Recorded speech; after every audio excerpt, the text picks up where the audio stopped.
Fala pessoal, tudo bem? Leandro aqui do Estúdios Fan TV com o nosso podcast Opinião Sem Medo. Trago para vocês mais um outro assunto, tá? Estou aproveitando esse dia aqui para poder fazer todas as gravações, disponibilizar isso aqui para vocês ao longo do tempo. A pergunta é a seguinte: tem muita empresa grande pedindo recuperação judicial. Ai, meu Deus do céu! Ou seja, estão quase quebrando. A culpa é só do empresário brasileiro? Não sei. Fica aí. Calma, antes, inscreva-se, deixa seu like, depois faça os seus comentários. Mas vamos fazer essa reflexãozinha aqui. Volto em segundos.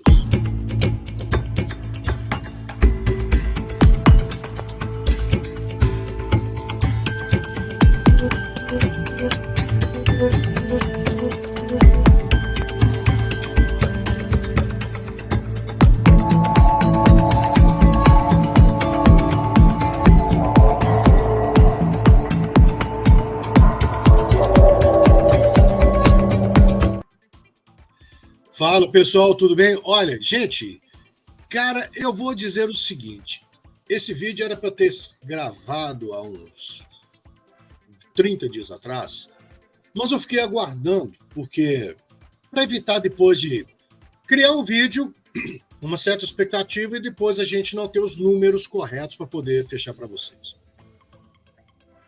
Então é o seguinte, estamos hoje. Estou gravando isso aqui dia 30 de maio de 2024, com grandes empresas brasileiras pedindo recuperação judicial. Polishop, Starbucks, Magalu, né, M. Martin, eu vou lembrar aqui algumas assim de bate-pronto.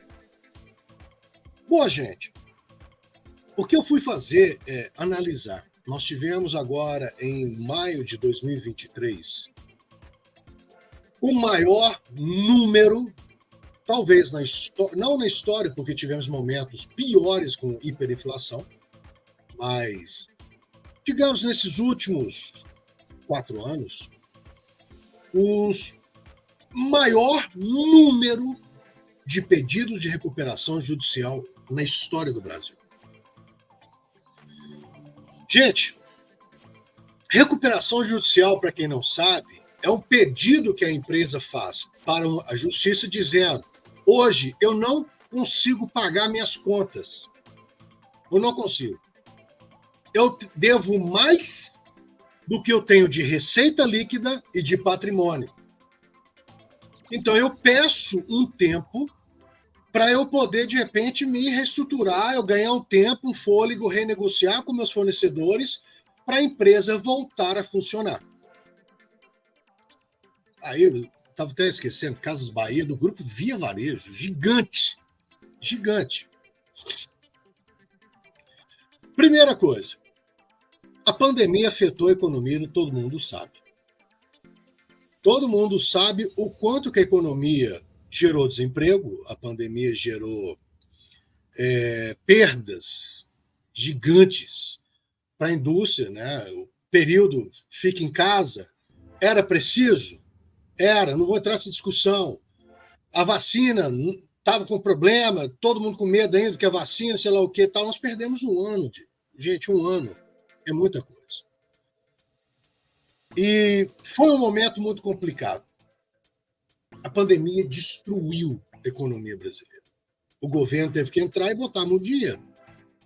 O que se esperava quando a economia brasileira começou a voltar a liberar? Gente, voltar a consumo. E realmente aconteceu um consumo interessante, porque as pessoas sufocadas por terem estado durante quase 2 anos presas em casa, né? Nesse momento de medo de morrer, todo mundo morrendo, aquela tragédia, televisão, só passava tragédia, né? Ninguém passava algo bom. Gente, as indústrias voltaram a ganhar fôlego. As lojas também. O Natal começou a vender bem. 2021 teve um Natal bom, não era legal, mas já foi melhor do que 2020. 2022 começa a dar uma girada muito legal, a coisa começa a acontecer. E aí vem 2023 com a mudança de governo, do Bolsonaro para o Lula. Muda a política econômica. sai uma política mais liberalista, né? Ou seja, uma política Paulo Guedes, onde está mais voltada para o mercado, e entra uma política mais intervencionista, uma política onde o Estado passa a ter um papel muito maior do que o próprio mercado. Muita gente que está hoje pedindo recuperação judicial apoiou a política intervencionista. Porque é o seguinte, gente, pensa o seguinte, tem empresário que pensa assim, eu não quero vender, eu vou arrumar um jeito do governo acionar alguma linha de financiamento com crédito para os caras comprar comigo. Ok, não está errado. O empresário ele tem que ter o direito dele optar qual é o modelo ideológico financeiro que a empresa dele vai trabalhar. Ok? Então é o seguinte, não critico. Quer vender para o Estado, venda. Eu tenho horror de vender para o Estado. Então, beleza. Penso o seguinte. Só que essa política creditícia significa que qual é a política do Lula? A mesma que ele fez nos 2 anos de mandato dele. Gerar crédito. Põe dinheiro, põe dinheiro, põe dinheiro. Solta dinheiro, que a economia vai girar. A economia girou durante os 4 primeiros meses. No 5º já começou daquela patinada. O governo precisou de tirar mais dinheiro e aportar mais dinheiro para 2023 dar uma caminhada. Isso gerou inflação. Inflação significa depreciação do seu dinheiro. O que vai acontecer? O que aconteceu em 2023? O governo fecha as contas negativo, um rombo bilionário, a economia não começa a ir bem, sinais ali em setembro e outubro já davam sinais que a coisa não era tão boa quanto se alardeavam as mídias, de uma forma geral, falavam, não, tá tudo lindo. E aí você vai na rua e você não vê isso. Começa a ter um aumento do número de desemprego ali e todo mundo apostando as fichas no Natal de 2023. Não foi bom. Porque você já começa a ter pessoas que estavam na pandemia entrando no momento de hiperendividamento. A família brasileira, atenção, a família brasileira hoje, em grande parte, está hiperendividada, já não consegue também, como as empresas, pagar todas as suas dívidas. Eu falo isso e, por favor, eu peço, me perdoe que vocês entendam o que eu vou falar. Dividir compra de comida num supermercado é excelente nesse momento, mas gera para frente uma dívida futura. Então, quando as pessoas estão fazendo isso, não é porque querem, é porque precisam. Porque eles precisam. E aí entram essas empresas que estavam esperando ter um boom, custo gigantes de manutenção de estruturas, lojas caríssimas em shopping. Então, no vídeo eu falei sobre isso. E o que vai acontecer? Chega uma hora, a conta não fecha. 2024, não, vai melhorar 2024 que as coisas vão acontecer. Bum! Tragédia no Rio Grande do Sul. Começa a ter outra guerra aí, agora a guerra do Israel e Hamas lá, continua. Ucrânia não termina. O mundo está meio complicado. Estados Unidos, estrutura de juros mexendo ali e o pessoal tirando dinheiro. Gente, no mês de maio, se eu não estiver enganado, quase 7 bilhões de dólares foram retirados da conta de investimento do Brasil, do Tesouro. Ou seja, os investidores internacionais estão tirando dinheiro do Brasil para levar para outro lugar. Ou seja, o mercado começa a perceber que o que foi prometido não vai ser cumprido. E pior, está ficando caro. As pessoas tem um número maior de desempregados, tem um número maior de endividados.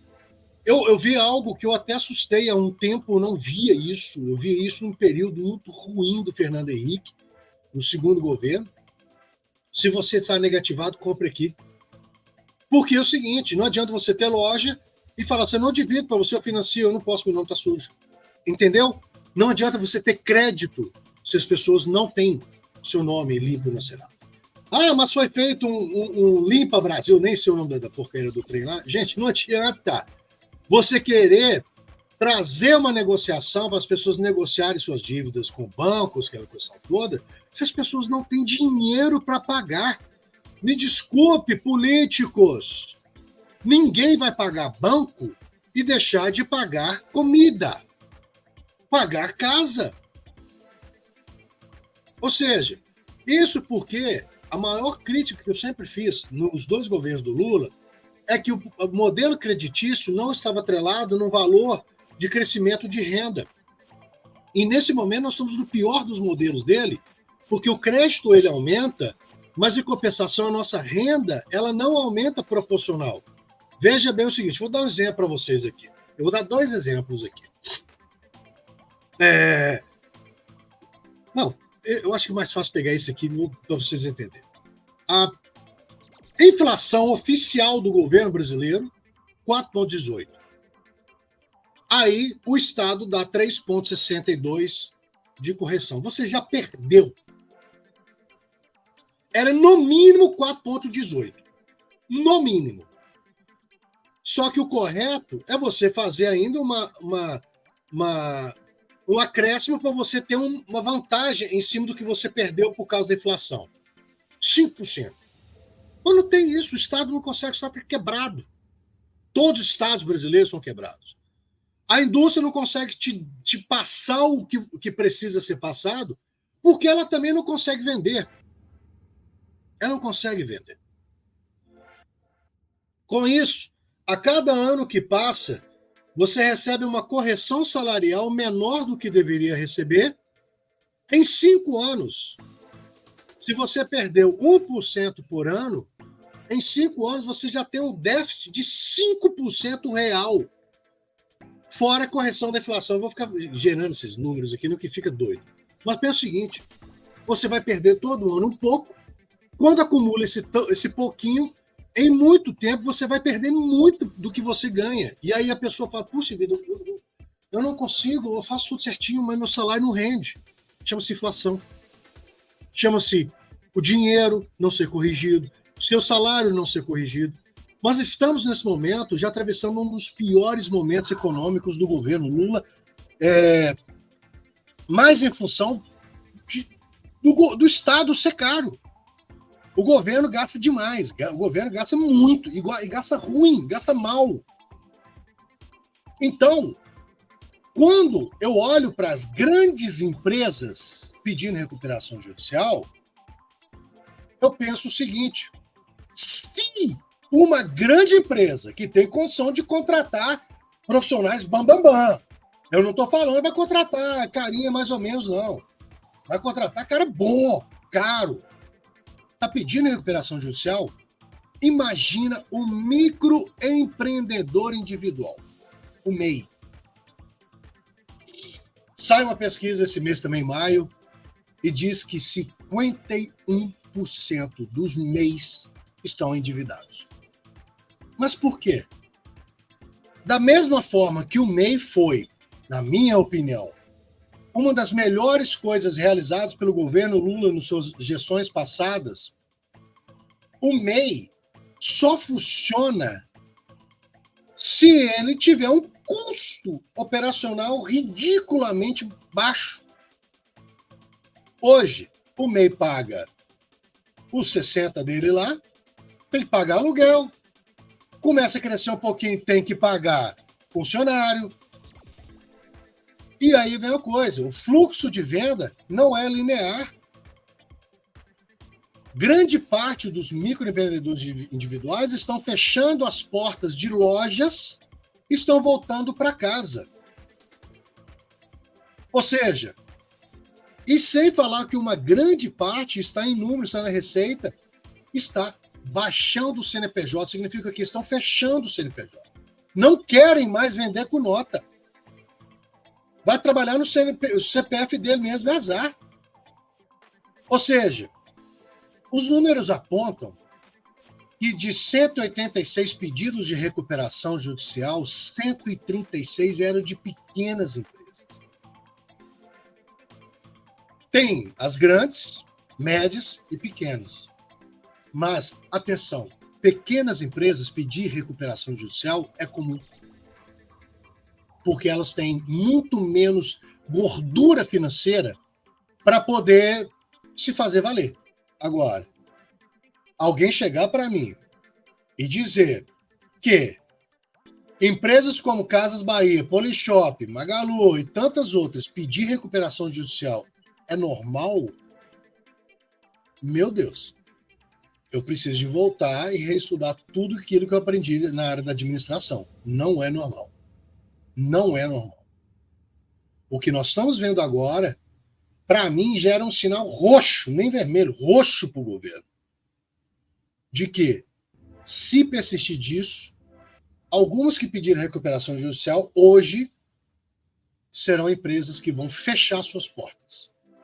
E se empresas fecham suas portas, significa aumento no desemprego do Brasil.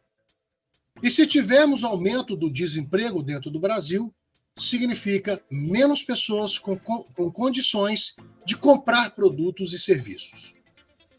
Menos dinheiro circulando, mais crise, mais empresas fechadas. A culpa não é só do empresário. Eu falei e continuo falando. O Brasil é o maior cemitério de CNPJs do mundo. Ser empresário, ser empreendedor nesse país é arte. Beleza? Se gostou, deixa seu like, não esqueça de fazer sua inscrição. E o mais importante, tá legal? O mais importante, deixa seu comentário. Faça sua inscrição, muita coisinha aparecendo aqui. Eu vou ter um vídeo que eu vou falar, que esse aí também, análise política que está relacionado com a imagem do atual presidente Lula. As saidinhas, meu Deus. Até a próxima.